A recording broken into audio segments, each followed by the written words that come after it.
Hi all, welcome to One Pitch Catch. This is just a short video after the final test ended at the Oval yesterday. A massive, massive achievement by the Indian team. They ended up winning the test match and drew the series. I think for the stage that this team is in, it will do them a lot of good in terms of the confidence and things like that.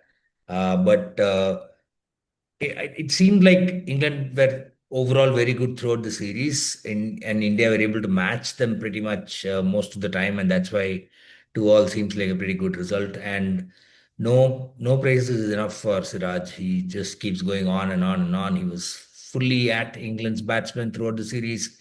He was leading the attack when Jasprit Bumrah was not around. And somehow I think this is a great time for him because he's now finally going to be out of Jasprit Bumrah's shadow. He played all five tests here, bowled in 10 innings. He did the same in the Border Trophy as well. Uh, it was amazing seeing his development as well from basically being a support seamer to a lead bowler and picking up wickets at key intervals. And he didn't drop his pace. I think Harry Brook or somebody mentioned in the post-match talks about how he was 85 plus pretty much throughout and so much respect. I think Siraj has been a massive gain as far as the series is concerned. Ganesh, what are your thoughts? True. What I did you mean, there see? is no praises enough for Siraj, I feel. I mean, suddenly everybody's heaping a lot of praise on him. Yes, but no praises enough, like I said. And the way he bowled throughout the series has been outstanding. Though the rewards.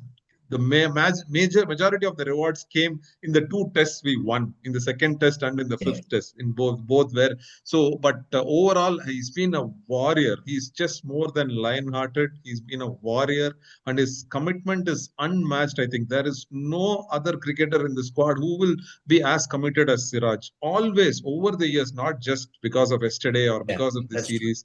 Overall, he's always been the most happiest when another fellow bowler picks a wicket or a fellow batsman. I mean, when he's batting, he's mostly the last one who's Yeah, batting. Somebody scores 100 or a 50 with him, he is the most happiest. I remember him running for one of Ashwin's 100, I think, in yeah, Chennai or somewhere. So there, he is extremely committed, and I mean, you get the feeling that he will even die to get a test win for the country. So he's that commitment is at a different level. So he it is completely deserving for him to come out of Bumrah's shadow. This time, both the tests that Bumrah didn't play, we managed to win mainly because of the superior performances by yeah, Siraj. Of course, others also contributed in those games and other games as well. But Siraj, like you said, is definitely out of Bumrah's shadow. He is a standalone great, I would say, for India right now. Um, that's yeah. about Siraj. But overall, about the game, if you see, I think uh, on the last day when you need only 35 runs and you have an eternity to get those 35 runs and you have four wickets in hand, I think England panicked, but India held their calm. And that's what showed on yesterday morning, I feel, Jaga. Because Yeah. there were 4 overs remaining for the new ball, which anyway India was not planning to take. I don't think they Yeah. would have planned to take in any way because a couple of streaky boundaries this side, that side would have sealed the match for England. But England were so focused on getting most of the 35 runs before the new ball came into the picture. So I think that was even Jamie Smith, who's been tremendous. His batting is it's a different level. I mean, of course, in the last two tests he's deteriorated, Yeah. He's but kind of picked overall, it up a but little bit. that's only off for this series. Overall, as a batsman, he's still a very Yeah. good batsman. But I think, like I said, England panicked and England and India stayed calm. Did you see anything else on those lines, or Yeah, I mean, I think the you got to remember that on day five, England had Jamie Overton and Gus Atkinson still to come. Jamie Overton had a 97 on Test debut, rescuing England from 55 for six against New Zealand. And Gus Atkinson, I think we mentioned it in one of the earlier videos. He's the only other person probably in the last few years, other than Ben Stokes, to have got 100 and a fifer in the same match in recent times. So both of them came back, and given that, I think England definitely did. I would say did a lot of India things in terms of panicking. Actually, they did a lot of India things during this throughout the match test match. also. Yeah, and what is also interesting is how reckless I think Brook, Jamie Smith, and Bethel were. Yeah, because they had opportunities to close it out. Root and Brook had a wonderful partnership. Like imagine a partnership of nearly 200 when you're chasing 374. That's just amazing. And still England bottled it from there. I think you basically have to put it down to short selection by Harry Brook, by Jamie Smith, and Jacob Bethel. You can excuse a little bit of inexperience, but still, yeah, these people have played other forms of the game, right? It's not like this is the first ever international they're playing. They've played other forms, so the experience should have been used. They didn't seem to use it. And like I said, England did India things. They dropped catches.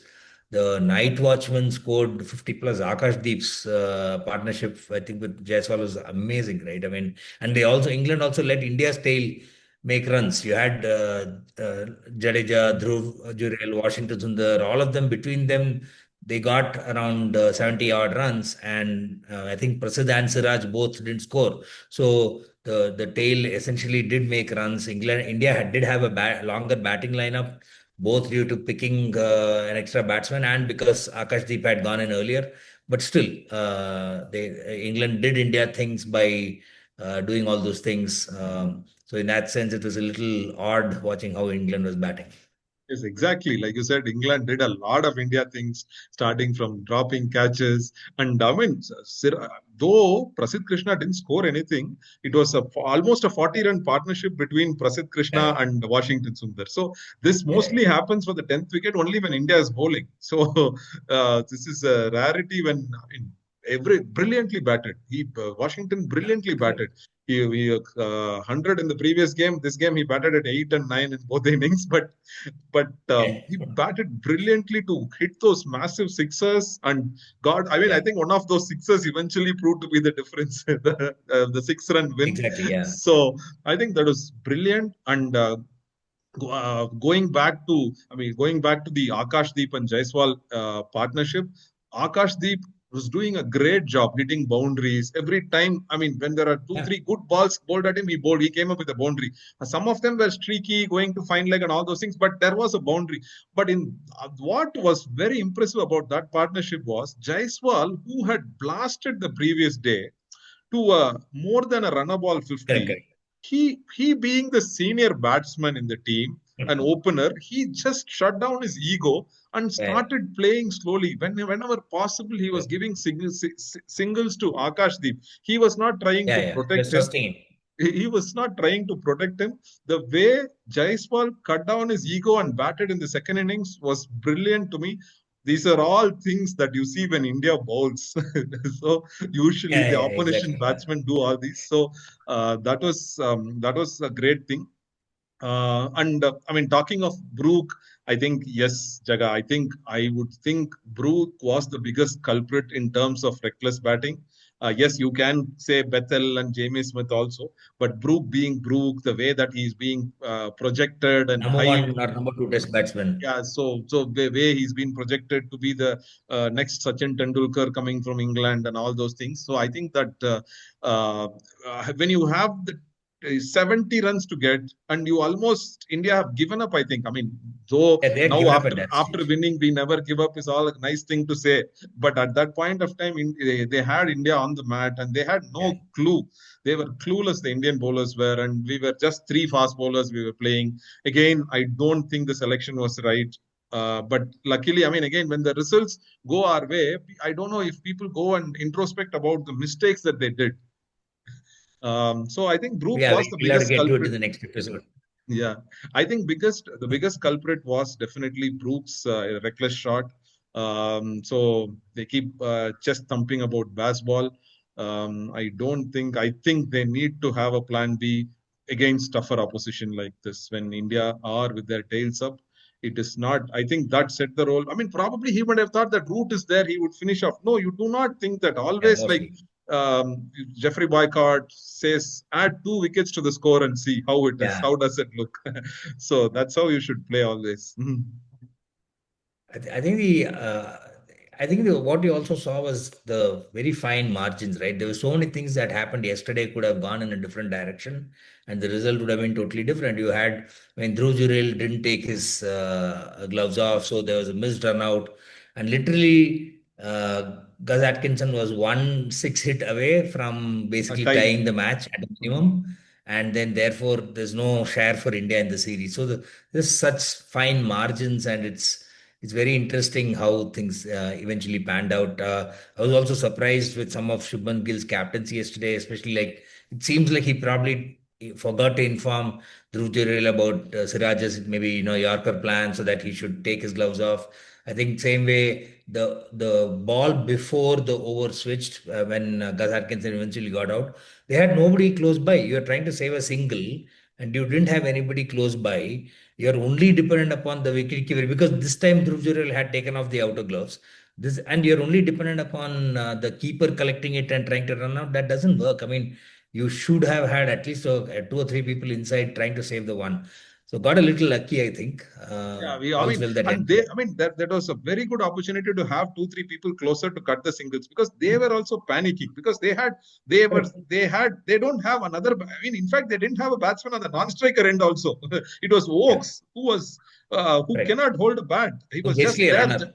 He was just there to ensure that the match is not Correct. over Yeah. in 9 wickets. Okay, so Yeah. that they could have controlled that single. But again, okay, it was all meant to be Oaks not to face a ball because Oaks facing and we bowling out Oaks would not have looked so nice on the ice, I feel. That is fine. I mean, you're making an assumption that sometime that he would have been bowled out. What if he had scored an edge and got a few runs? That's also I possible. think it was difficult, Jacob, because he was planning to bat left-handed with Yeah, yeah, holding that's the true. bat only in the right hand. Okay, With one, so yeah, with one hand, yeah. it would have been very difficult. But it's nice we didn't let him bat. We didn't have nobody. I mean, no ex commentators commenting about India bowling Yorkers to Moral mark. somebody, somebody who was one hand plastered up. So, Yeah. but I I mean, think, of course, I mean, it's fine for you to keep all the players on the boundary when Rishabh Pant obviously can't run. That's fine, but this is not fine. Okay, this got is it. Anyway, so yeah, it was overall a great result, and I'm sure there's a lot of people that will be saying this is a great result for Test series, Test cricket, and things like that. Let's hold those thoughts because there's other parts of the Test cricketing world which are not doing that well. So there's a lot of other things that needs to happen before Test cricket becomes watchable across the globe. But all that is in a different video. Any final closing thoughts? I mean, like I said, it's a great win for this team, especially who completely in a new Yeah, team. I think 2-2 is something I don't think. I mean, I didn't think. I personally did not think. I think England would beat us 3-0 or 4-0 is what I thought. Though I didn't make a major prediction, I did not think we will win Test with this batting lineup. But the batting lineup standing up was the biggest positive of this series. I hope yeah, definitely. they build on it and not it's not just a one-off thing. So the batting lineup Yeah, was standing up to everything was a great thing. So yeah. all in all, a great result. 2-2 definitely. As if you are in the England camp, you should have been extremely disappointed. You should be, because this is a great opportunity. I'm thinking about it the other way, right? When the pitches that were there and the conditions, they were as un-English as you can get over the last few years. So in that sense, it was also a missed opportunity for India. Yeah, I mean the selection and I mean, how there things is a eventually lot of panned out. things, lot of things. Yes, 2-2 is a great result for India. I have a list of things that the India could have done better. I think we will have another video for a series review and talk about all that about what India could have done better and not just bask in the 2-2 glory forever. Hmm. In your list, is there like Virat Kohli being in, Rohit Sharma being in? Are they in that list, or No, no, it that wouldn't have mattered? I am happy Virat Kohli is not in the team anymore, Jack. Okay. So, I mean, that is something that if Gambhir had done it, so be it. But Gambhir should do a lot more to Indian cricket now, apart from kicking out Virat Kohli and Rohit Sharma, if he had done Yeah. that. Okay, good. Great. That's a wrap then. So please do leave your comments. Actually, that's a good question for your comments as well. Like, what do you think would have happened if Virat and Rohit had played? What would the result have been? So on that note, that's all from here. We'll see you again in the next episode where we'll do a series wrap and it'll be a little bit more introspection on what else could have happened, what could have happened from India's perspective, what did England miss out on, and things like that. So until then, bye, and please do leave your comments and give us your Thank feedback. you. Thank Thank you. you. Bye.